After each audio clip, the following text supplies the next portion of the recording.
Lo diceva già, e lo cito nuovamente anche se non mi è simpatico come portatore di pensiero, però ha detto tante verità, ancora Cossiga, con una battuta che è veramente falciante. Ha detto, quando hanno cominciato in Italia a parlare di federalismo è il fedus, il patto tra soggetti che sono dottrinariamente sovrani e indipendenti. Cossiga, che essendo docente di diritto costituzionale oltre che politico intelligente, ha detto: ma di cosa cianciano? Uno Stato costituito, parole sue, non potrà mai diventare uno Stato costituente.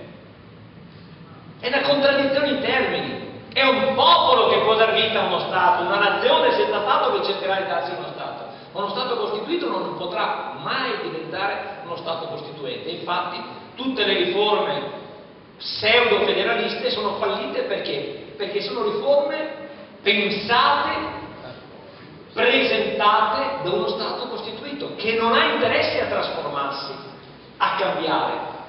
È come il tacchino, no? Come dico, il tacchino non gli interessa la festa del ringraziamento. La festa del ringraziamento ci lascia le penne, è la stessa cosa, no? Non va a festeggiare. Perché non cambiano mai o fingono di cambiare? Perché uno Stato costituito, ripeto, non diventerà mai, non potrà mai diventare uno Stato costituente.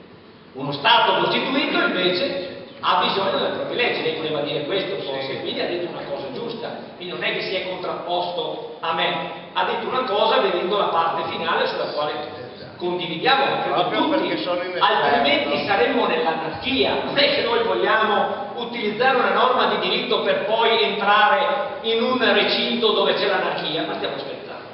Vogliamo utilizzare una norma di diritto internazionale che è difendibile in base anche a una norma di diritto costituzionale interno per realizzare un obiettivo che qualcuno vorrebbe impedirci di realizzare, violando i nostri diritti di democrazia e di libertà.